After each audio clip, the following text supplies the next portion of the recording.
Hey, Missing Maura Murray listeners, we wanted to bring you this bonus episode today where we spoke to old friend Professor Elizabeth Yardley from Birmingham City University in the UK. She wrote a research paper recently called The Etiology of Rejected Stalking Towards an Integrated Theoretical Framework, and we had her on to discuss. So make sure to check out her website, elizabethyardley.com, and follow her on Twitter. There are links in the show notes. Thanks a lot, and I hope you enjoy this bonus.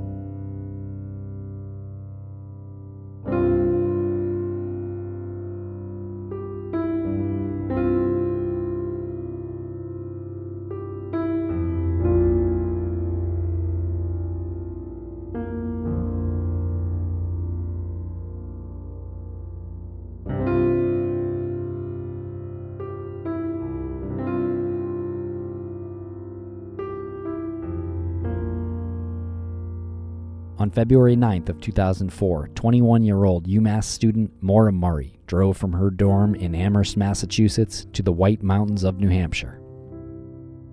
At approximately 7:27 p.m., Maura spun out her 1996 Saturn on a hairpin turn on Route 112 in North Haverhill.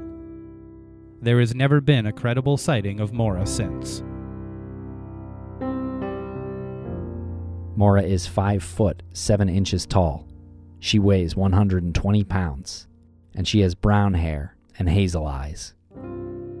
If you have any information regarding Maura's disappearance, please submit it to us, The Murray family at MauraMurrayFamilyDirect@gmail.com. or the New Hampshire State Police Cold Case Unit. This is Missing Maura Murray.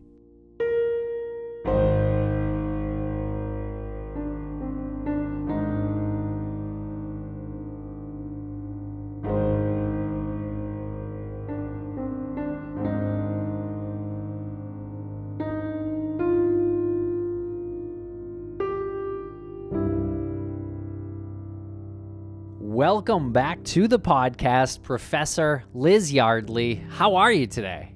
I'm very well, thank you. Thanks for having me on again. Oh, anytime. Open door policy here for you because everything that you bring to the table is so relevant. I think Tim and I go through these like waves of different instances that happen in our lives based on the shows that we do. And at the end of that, there's always a paper that you have written about that is kind of relevant to what we just went through, unbeknownst to you or us, that you had no idea that this was happening. We had no idea you were working on a paper or had a paper, but all of a sudden it just kind of pops up. So we've kind of come to expect that with everything that goes on in our lives. And just want to thank you for coming on again. But before we get into it, you have a picture there behind you on the wall. What does that say? I do. I've got several of these up around my house, and they're these inspirational quotes that I just like to have around me. And that one says, "Do no harm, take no shit." Okay. Love it. Love it. So that's mantra of the moment right now. Great. And you've written this incredible paper on stalking. And actually, it is called The Etiology of Rejected Stalking Towards an Integrated Theoretical Framework. And Liz, I can't believe you did it. I had to look up the first word of the title. Me too. My my Bing browser is stuck on definition of. When I start reading your paper, I just type in definition of, and then I just copy and paste as I go along. But Tim's right. The the first word. I was like, well, gotta check in on that one. Yeah, unfortunately, it's one of those theoretical papers, so it does sound like I've swallowed a dictionary, but hopefully it improved from that point onwards, and you understood a bit more of it. Yeah. No, the paper makes great sense, and after Googling etiology and realizing that in the context it would be the investigation of the cause or reason for stalking in this case, and then it was like, oh, okay, I see what's going on here, and I really love the paper, and so well done. But before we get into that, though, I want to ask you about your blog. Tell us about your blog, because it's been very active lately and excellent. Yeah, so I set up my own blog. I think it was the beginning of this year. It's something I've always wanted to do and had never really got round to it. So elizabethyardley.com.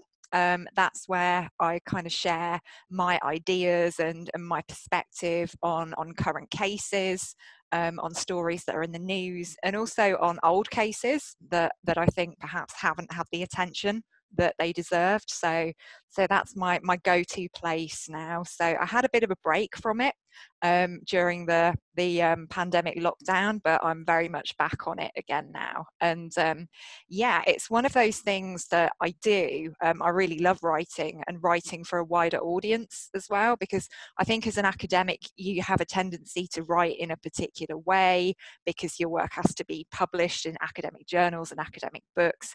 And there's part of me that really doesn't enjoy that, because very often those books sit on a shelf somewhere, or that journal article just sits in a drawer, and you and maybe 3 or 4 other people read it. So the blog for me is a way of basically taking my research and my ideas to a wider audience, and just trying to make people take a slightly different look at some of the cases that are around us. Yeah, and you formatted your blog, your website, really beautifully. Like, it's very, very nicely laid out and very easy to navigate. So We've got to love Squarespace, haven't we? Yeah. It's brilliant for tech dinosaurs like me. but in addition to you being a really amazing writer and researcher, you can just add web design onto your CV now. Oh no, there's very little technical skill there whatsoever. Well, a lot of your work on your blog and I'm sure in your classes, I would imagine, focuses on misogyny, femicide, domestic abuse, and the like. And so that's kind of the direction of your paper on stalking too, because I learned in your paper that women are more likely to be victims of stalking. Yeah, they absolutely are. And especially when we look at one particular type of stalker. So when we look at the rejected stalker, this is the stalker who engages in this kind of behavior after the end of an intimate relationship. So it's ex-partners, ex-husbands, it's those kind of situations, and those perpetrators are much more likely to be male. And there's one study that shows around 90% of rejected stalkers are men. So there is a real gender dynamic at play in this one. Okay, well, there's a lot to dig into with why men would do that, and you explore that in your paper. You explore the spectrum and the in between of the stalking and the result of the stalking and everything that leads up to that. But what are some of the examples of being stalked if you're just ending a intimate relationship? If you're a woman and you've ended the intimate relationship, where's the difference? Where's the line between this man is hurt and wants to reconcile, and this man is stalking me? Yeah, it's a very fine line sometimes. And when we look at the kind of behavior that people might engage in after a relationship's come to an end, and that decision has been a unilateral one, so one person has decided, I'm walking away from this, I've had enough, and the other person doesn't accept that decision. When we look at some of the behavior that they then engage in, those behaviors on their own might not be illegal, might not be considered harmful, but when they're put together, they do constitute a course of conduct that we could call stalking. So this would be things like sending unwanted WhatsApps or text messages to the victim, hanging around outside the victim's home, turning up at the victim's workplace, happening to be there if you're on a night out or something like that, sending gifts, so chocolates, flowers, that kind of thing. So these behaviors in and of themselves, they're not illegal when we take them in isolation. But this is the key thing about stalking. We have to look at the collection of those behaviors. And stalking is also quite a unique crime in a way, because it's not determined wholly by the perpetrator's behavior. The victim's view of that behavior is also really important. So it's, how does it make that victim feel? And there's a really, really good acronym for thinking about stalking, and it's the word OUR. So if behavior is fixated, if it's obsessive, if it's unwanted and it's repetitive, then it's highly likely to be stalking. And I think for me, the key one there is unwanted. So lots of us receive, gifts. Lots of us receive WhatsApps and phone calls from people. And it's only when that's unwanted that it becomes a problem. So the man in my life today, for example, he sent me this lovely teddy bear through the post, and that's awesome. And that made me really happy. But had that come from somebody that I was not romantically interested in, somebody that I was not interested in having a relationship in, that would actually be something altogether different. That's so interesting that you're talking about these gifts, and this quick side story isn't anything other than just an example. I met somebody once that it was a couple, and it was when I was bartending, and the guy was so proud of himself because he said, I got this woman, and I remember his exact words. He said, I got this woman because I sent her flowers every day for 3 months. And I looked at her, and she was like, yep, he did. And I'm like, that's kind of odd. And she was like, yeah, that's kind of odd. And they were together. And I was like, I've never forgotten that. And you just reminded me about that when you said, you received a teddy bear. Because just one teddy bear, you said if it was from somebody that you weren't interested in, it would be unwanted. And that's just odd. I just wanted to give that quick story. I haven't thought about it in a little while. That story is a really interesting one because the use of the language there, I got this woman, that's really revealing, isn't it? This woman is an object. She is a possession for me to go out and acquire. She's not this person with rights and liberties and the freedom to actually say, no, dude, I don't want a relationship with you. And I think that's another really interesting thing in the background when we look at stalking these days. It's about ownership and possession and control. And we have this kind of idea in society, don't we, that, if at first you don't succeed, try again, and there's no such thing as quitting, winners never quit, quitters never win.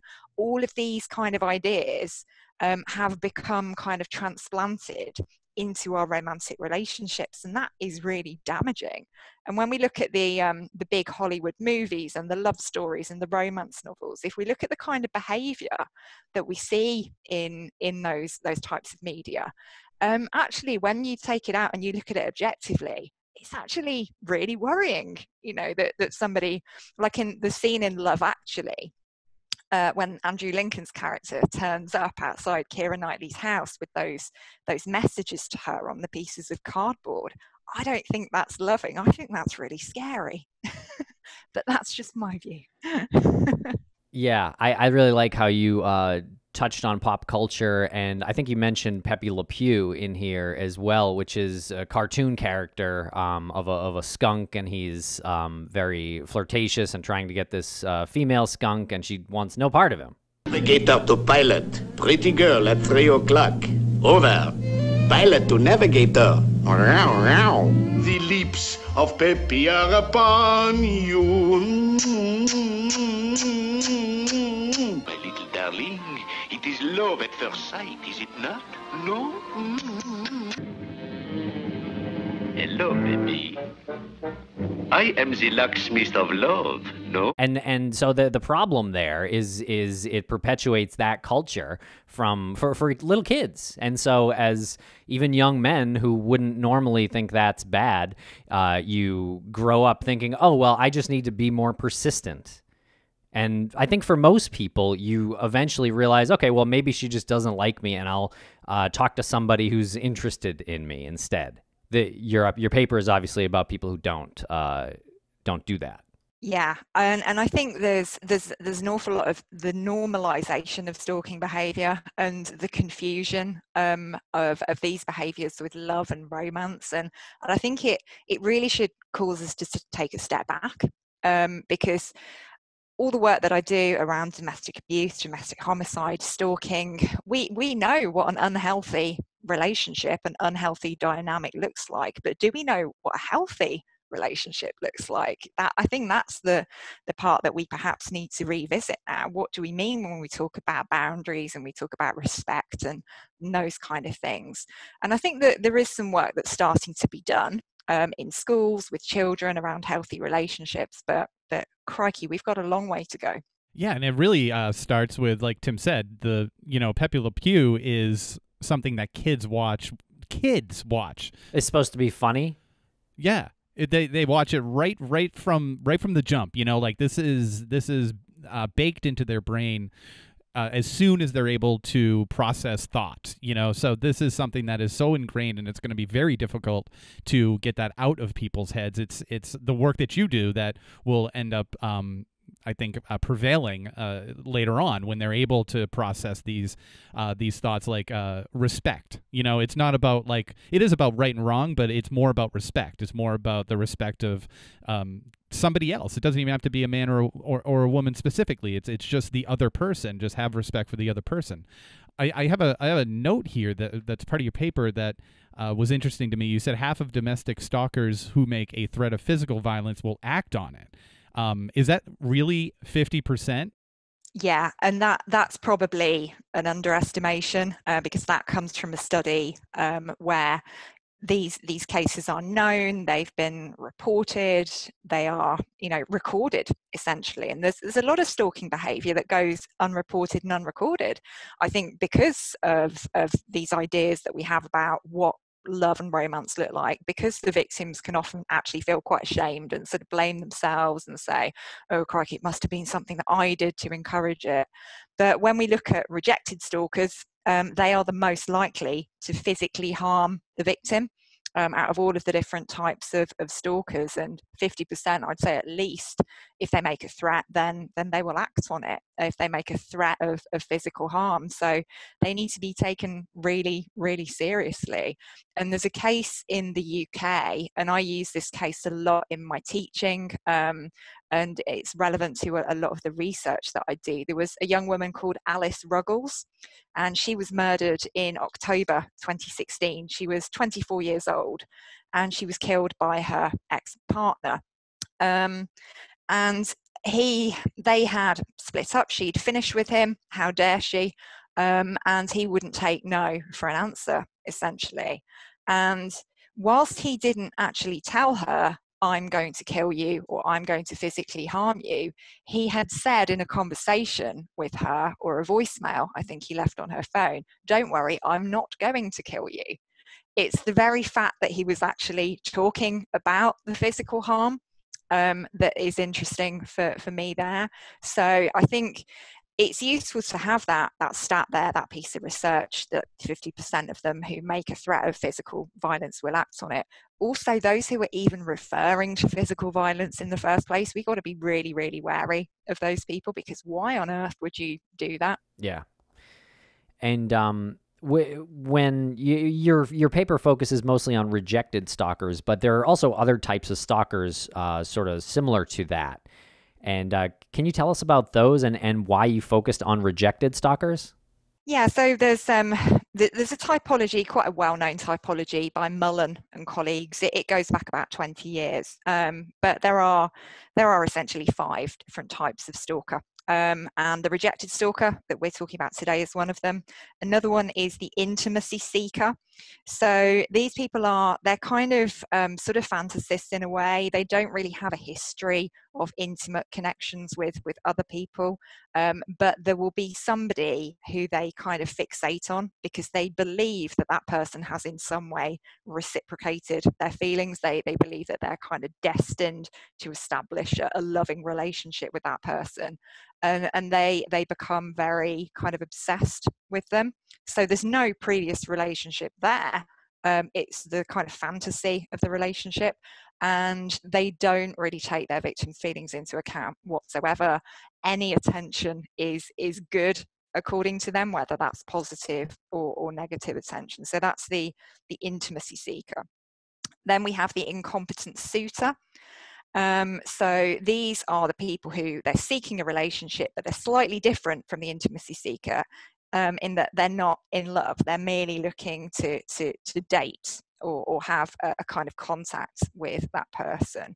That type of stalking, it's often it's not always kind of sustained over a sort of a long period of time, presumably because they give up essentially when they don't get what they want.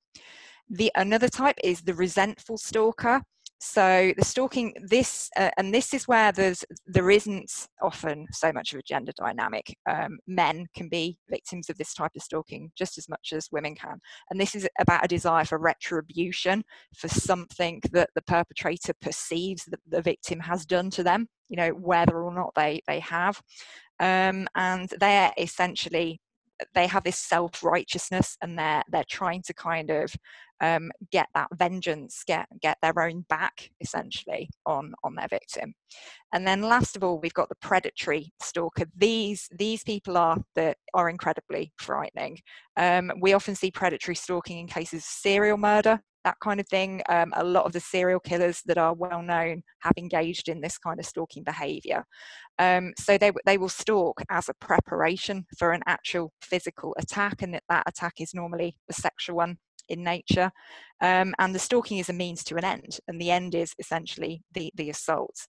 And they get in intense feelings of kind of power and control from stalking their victims. And very often their victims won't even know that they're being stalked, because these individuals get very good at what they do. So that's the predatory stalker. What are the effects of stalking on victims? What's the range of that, especially with the rejected stalker? So it can be a really, really intrusive thing. It can reach into every element of people's lives.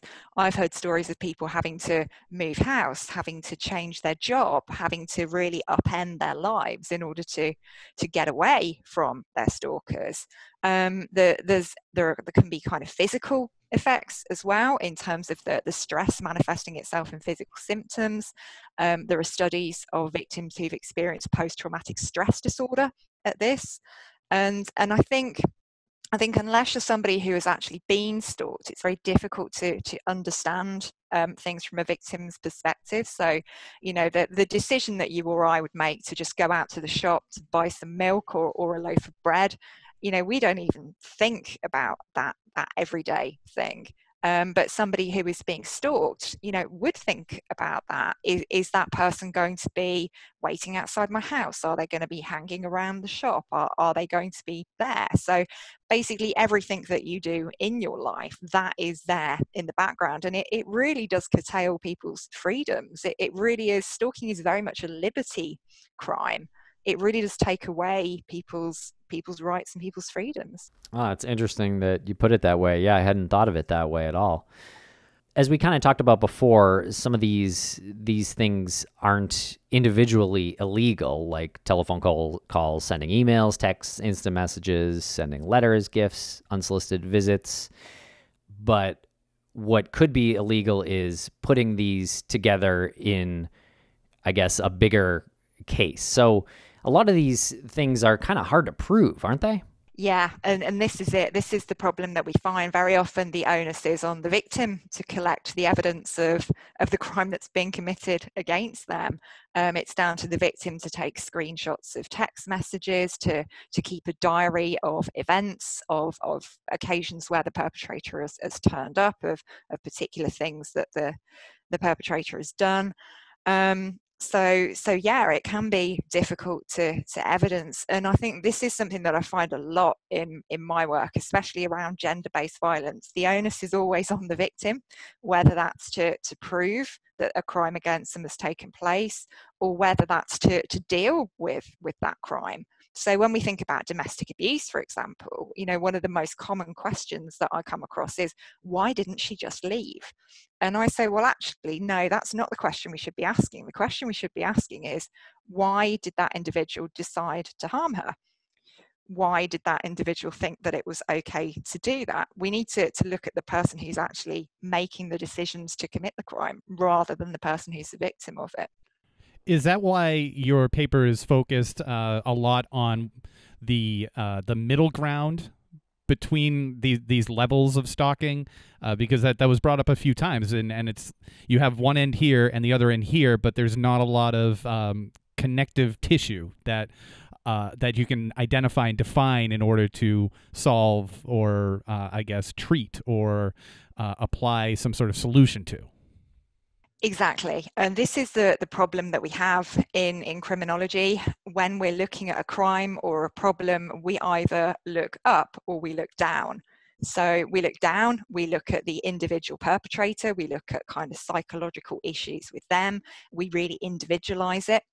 And then we might look up, we might look at the social structure, we might look at the kind of society that we live in, some of the values and ideologies and beliefs in that society, in terms of how they enable that kind of behavior. But what we very rarely do is stop in the middle and say, actually, how does an individual come to make sense of their lives? How does an individual come to form the values that they have? And I think it's really important that we look at institutions like the family, that we look at schools and colleges and universities and those kind of spaces and places in which we kind of reconcile those structural social values with our own kind of preferences and choices and behaviors.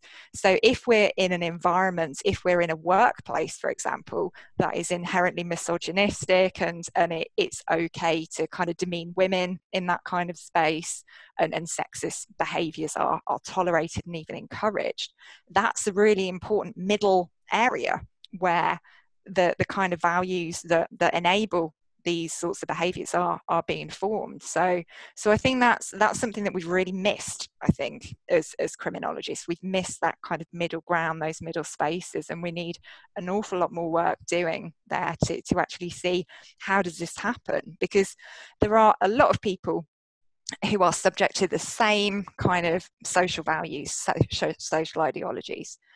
Yet not all of them, in fact very few of them, decide to go and harm other people. So we need to really get to grips with that middle ground, because that's going to help us answer that question. Who are the people who are more likely to engage in this kind of behavior, and what can we do about it? And Liz, the last time we had you on, we spoke about a different research paper you wrote that was about sex games gone wrong, and how, and it was kind of, you made a similar point to where it really starts, misogyny starts really young. And so I take it this is the same kind of thing? Yeah, I think when we look at the bigger picture in which stalking takes place, our views and our values about relationships, about intimate relationships, are really important when we're trying to make sense of this kind of crime. So when we look at the justification for stalking, when we listen to the stories that stalkers tell, we listen to the kind of defenses that they give in court, it's very kind of proprietorial, it's very misogynistic. This person is my girlfriend, I have a right to behave in this way, she drove me to do this. You get all of those kind of stereotypical views of women as property, essentially. That's what it all comes down to. It's really the elephant in my brain right now, and I just have to say it. I mean, we're talking about all of this, and right now we have someone leading this country who, on the campaign trail, said that he has no problem grabbing women by the pussy, and then he wrote it off by saying that's locker room talk. Locker room talk. So that's the excuse. This is how guys talk. That's someone who's leading, who actually got elected. He also said that I wouldn't have sexually assaulted that woman who alleged that I did because she's not attractive enough. Right. So he's got standards of assaulting. Yeah, in not so many words he said it that way, but that's basically what he said. Yeah, you're paraphrasing that, but like, how do you? So it just leads me to the question, like, how, as a criminologist, and then as professors, and then I guess you can expand that out to social workers and psychologists, and how do people come together to say, hey, your excuse of saying, and not just particularly Donald Trump's, but the excuse of saying this is locker room talk, that's not the excuse, that's the problem. How does that message get conveyed? Yeah, it's just completely minimalized. It's denied. It's the way that it's justified is, oh well, that's just banter. that's just, you know, an off the cuff remark that I said, but no, I mean, all behavior is communication, isn't it? I mean, anybody who says something like that is communicating something about their value set. And we had an interesting example of that in this country in the last couple of days, actually. That there's been an appointment of the former Australian Prime Minister to be a trade envoy for the UK, a guy called Tony Abbott.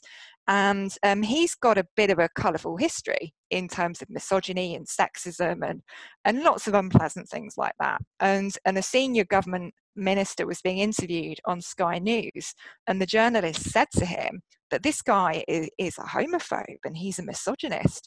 And the senior government minister replied by saying, well, yeah, but he's also an expert in trade.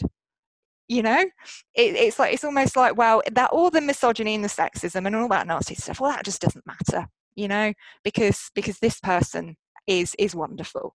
And it's like, no, we should be looking at the big picture here, and Yeah. it is just swept aside. Yeah, it's like that's like saying Hitler loved kids. Hitler loved dogs. Exactly. Yeah. So I mean, let's make he him wasn't all children's bad. minister. It wasn't 100% bad, just 95%.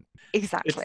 It's incredible. It's incredible. I love these conversations that we have because it really makes me see some things that are there, you know, and you just don't see it because you're not being directed appropriately. Yeah, this is another example that I come across in my work a lot, and this is in the family court in this country, where there are disputes over child custody and visitation and that kind of thing, and where there is a situation where there's been domestic abuse in a relationship, and the perpetrator and the victim have a child together. When the perpetrator is applying for access to that child, you know, very often I've heard it said, well, yeah, he was abusive, he did beat up his partner, but he's a good dad. And it's like, no, we cannot compartmentalize in this way. You know, if somebody is abusive in one sphere of their life, that is not just going to sit neatly in that cupboard. That is going to find its way into every single area of their lives. Right.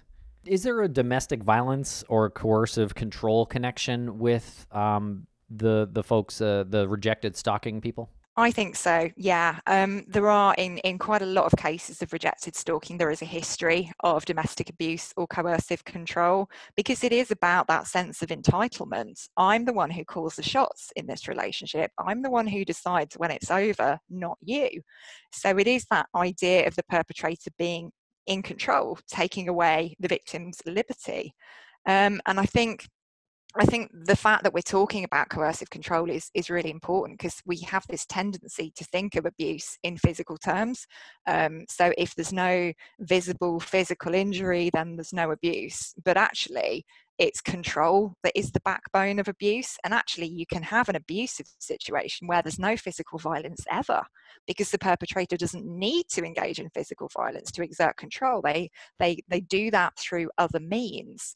So by isolating the victim from their friends or family, by humiliating the victim, by demeaning them, very often they don't need to lay a finger on the victim. How does the ego play into this, and is this related to narcissism?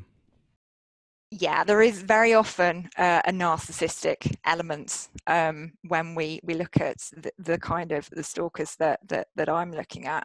So when we think about narcissistic personality disorder, this essentially refers to people who are incredibly self-centered, very arrogant, this lack of empathy for other people, so that there is no kind of break on their behavior, and they have this excessive need for admiration. And I think today there's very much the sense that you have to have this intimate relationship to be considered, you know, a full person, and what other people see of you is really important. So very often for individuals like this, the intimate partner is not somebody to be loved and adored and respected and equal. They're somebody to display. You know, this is a symbol of my success that I have this partner. So I think that very much comes into it as well, that performance of self that we see in narcissists. Man, you said in order to be a full person, people need this intimate relationship. How many factors influence that? Because that can be parents telling their daughter to get, you need to get a husband. You need to do this to become, you can't live alone. You'll be a spinstress or something. It all that. And then on the other side, you have the masculine quality where it's a possession thing. How many factors are involved in this intimate relationship in order to be a full person? Oh, there are so many ways in which these messages are conveyed to us every day in society. And I think it really does show how we judge women largely on the success or failure of their relationships with men. But do we do the same for men? I mean, I'm thinking about it in terms of my own kind of social circle and my own family here. There are a few men in my family in their 40s, 50s, 60s who are single by choice. And that's fine. They're bachelors, they're doing their own thing, fabulous. But when we have like women in that age bracket, so me, for example, I'm 39. I know other women who are in their 40s and are not married. That comes with a real kind of judgment. It's like, oh, what's wrong with you? Why haven't you got that yet? So I think it is that tendency to judge women based on relationships with men, which is, I think that's very much at the heart of all of this discussion about misogyny and sexism. We're kind of judging men and women in very different ways.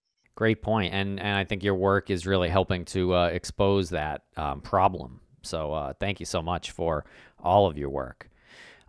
There was a million really interesting parts, but one part I want to ask about where you wrote about people who come into contact with stalkers, and those people kind of just believe those folks and almost kind of victim blame, don't they? Yeah, so some of the research on stalking has looked at the situations within which stalking occurs. They've looked at the circumstances in which the victims meet their stalkers. And there's been an awful lot of attention on women who go out to bars and they're drinking alcohol, that there might be the consumption of illegal substances going on.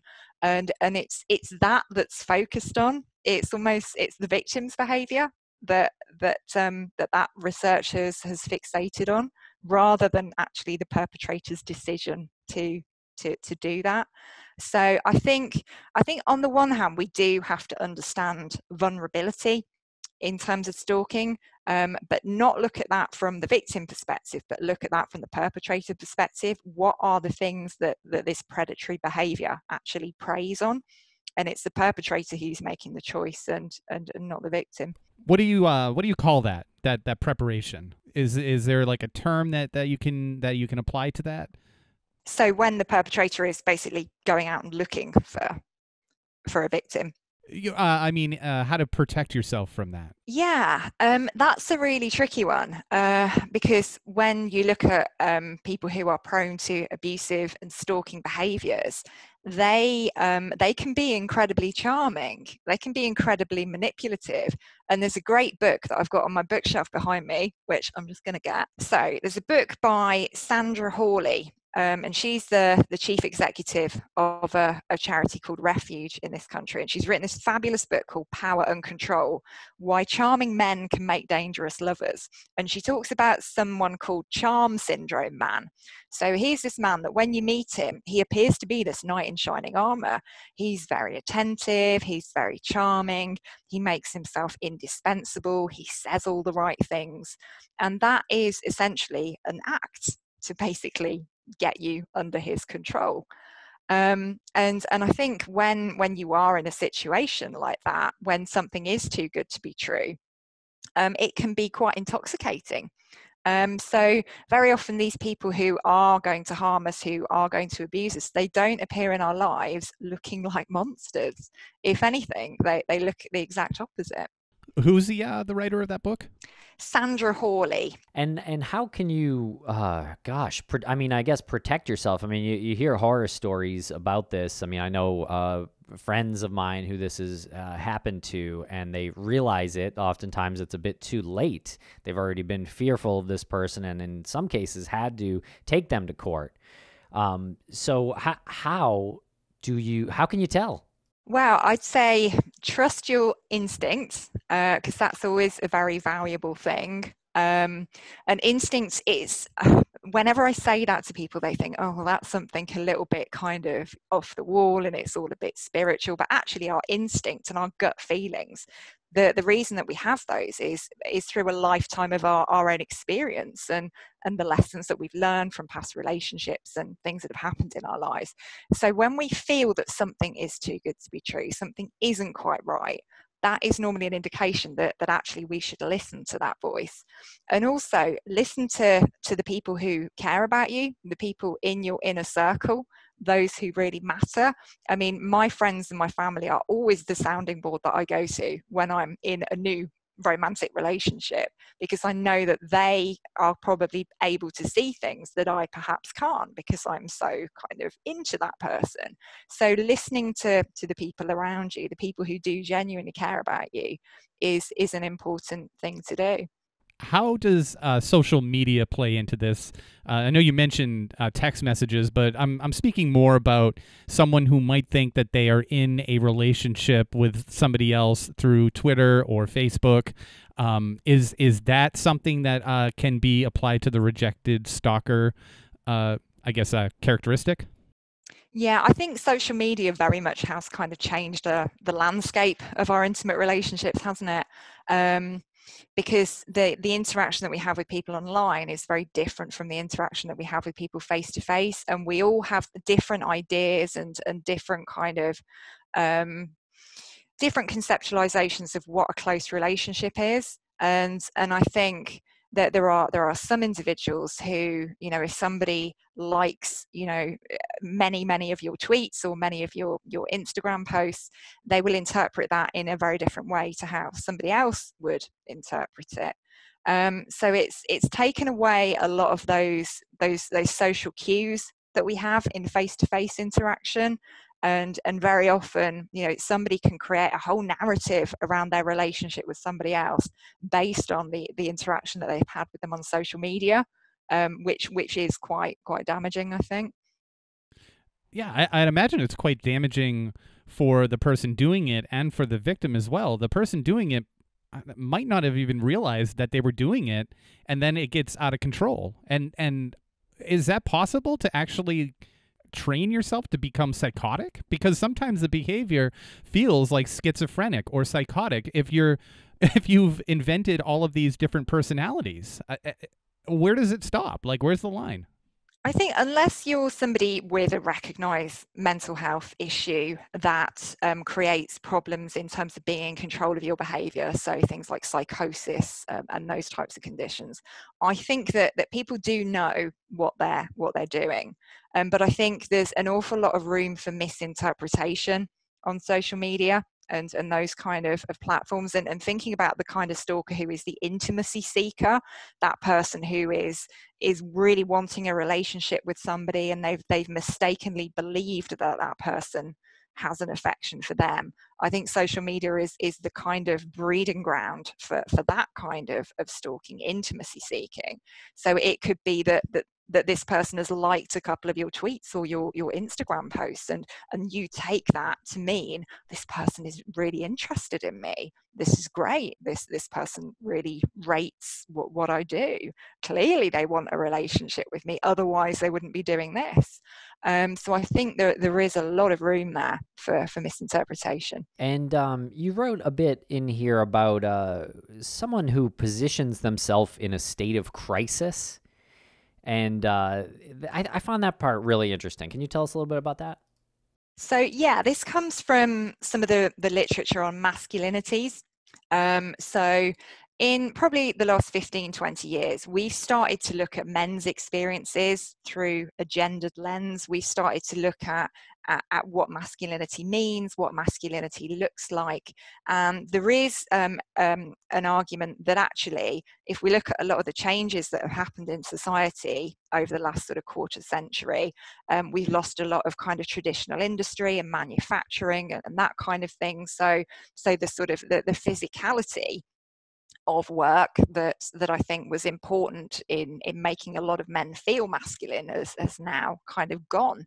And there's the argument that actually men's role in society now is quite an uncertain one, because if we combine those kind of political economic changes with the increased rights and liberties that women have now, there are some men who are kind of in a state of crisis. What am I here for? What is my purpose? And this idea of masculinity crisis is one that's quite prominent in the literature, in sociology and criminology. But I think we need to be quite careful with it as well, in that we don't use that to excuse horrible behaviour, basically. So there are a lot of men experiencing masculinity crises. There are a lot of men in communities where the traditional industries no longer exist, men who are unemployed, men who are experiencing really horrendous outcomes, but they don't decide to go and harm other people. So I think it's part of the explanation, but it's not all of it. Well, on that, do you find that these rejected stalkers and these figures of, I guess, stereotypical masculinity will aggressively portray themselves as a victim? Yeah, they will very often present themselves in the victim role. And there's a fantastic term that's recently been coined for this by Laura Richards, who is an advocate and a campaigner. And she uses the term poor me syndrome, or PMS. We really love this one. So this basically describes perpetrators who try and present themselves as vulnerable and weak and fragile. If we think about Harvey Weinstein, when he was appearing in court, he was there with a walking frame. He looked very frail. He was, being physically supported by his team. The same with Bill Cosby. With his, I think he had a walking stick or something like that. So the presenting yourself as a victim is something that we see a lot of perpetrators do. Whether that's physically, whether that's mentally, they will draw on every single resource to divert attention away from the things they've done. Okay, so that's mostly to divert the attention away from the things that they've done. Does it also play into the narcissism, that they like the attention, just basically likes the attention and the pity? Yeah, absolutely. I think when we look at narcissists, for many of them, any kind of attention is good attention, whether that's negative or positive attention. So as long as everybody is looking at me and sympathizing with my plight, then that's a good thing. And you wrote here, and I know we kind of touched on it a little bit earlier, but perpetrators' freedoms to do harm far exceed victims' rights to protect themselves from harm. Can you tell us a little bit more about that? Yeah, so that basically links back to the idea that we're very focused on the victim, in terms of the victim is responsible for their own victimization. And I think that feeds into the kind of philosophy that we have as a neoliberal society. We value standing on your own 2 feet, not depending on other people, self-reliance, all of those kind of things. And that has extended into the area of crime and harm. So when we become the victims of a crime now, there is very much that tendency to say, well, what did you do to make that happen? Somebody broke into your house. Well, you clearly haven't got a good enough home security system. Somebody sexually assaulted you. Well, you must have led them on. What were you wearing? Were you drunk at the time? So I think that does very much feed into this idea of this personal responsibility. And we focus on the people who have been victimized rather than the people who've chosen to do that victimizing.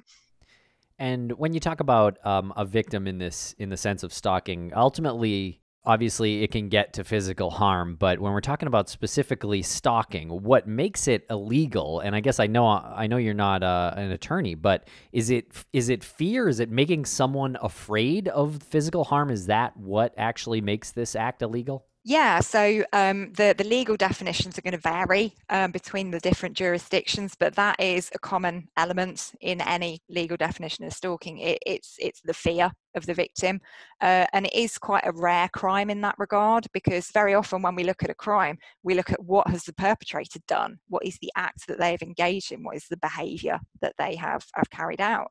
But here it is very much about the victim as well. So the fear-evoking part of stalking is quite an important one. And we've had some interesting cases in this country recently where we've been kind of struggling to think, well, is this stalking or isn't it? Because it's a case where the victim wasn't actually aware of the fact that they were being stalked. So they couldn't have been afraid of the perpetrator because they didn't actually know that the perpetrator was doing this. And the victim was a medical professional who had his own practice, and he was just going about his daily business.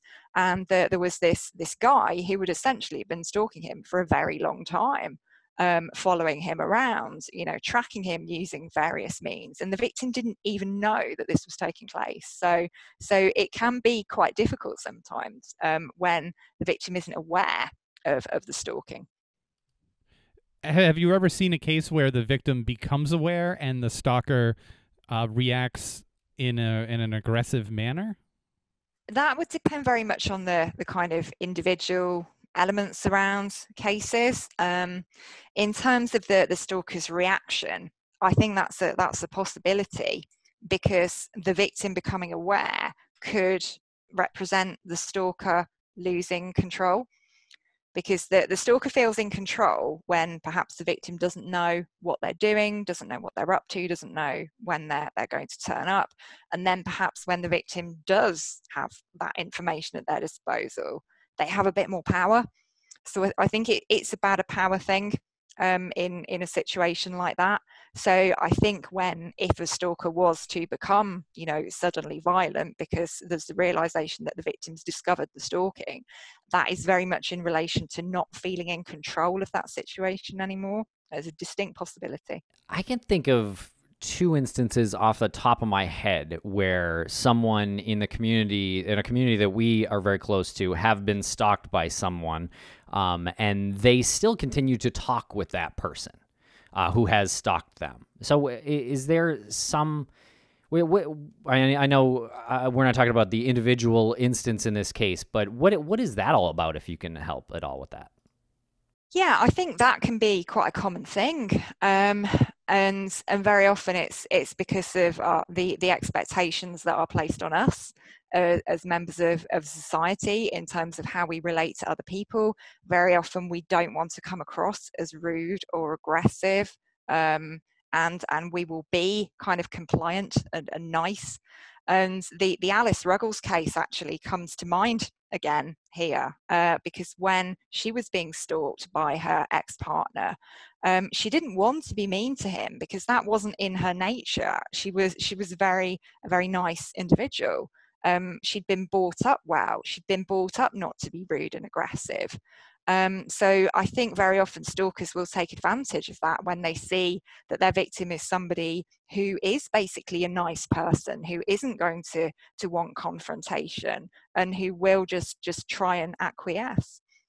That's really interesting, because I think there's probably a couple of different reasons. I don't want to be aggressive or mean to anybody if I don't have to be. And dealing with a stalker, I could see talking to them, continuing a conversation with them and a relationship with them almost keeps them at bay, almost keeps like a little bit of a reins on them. At least you know what they're doing, and you haven't offended them and you haven't angered them. Yeah, this is something that I've heard quite a lot in cases of domestic abuse and stalking, because very often the advice given to victims of stalking is just block the stalker, block them on social media, change your phone number, just completely remove them from your life.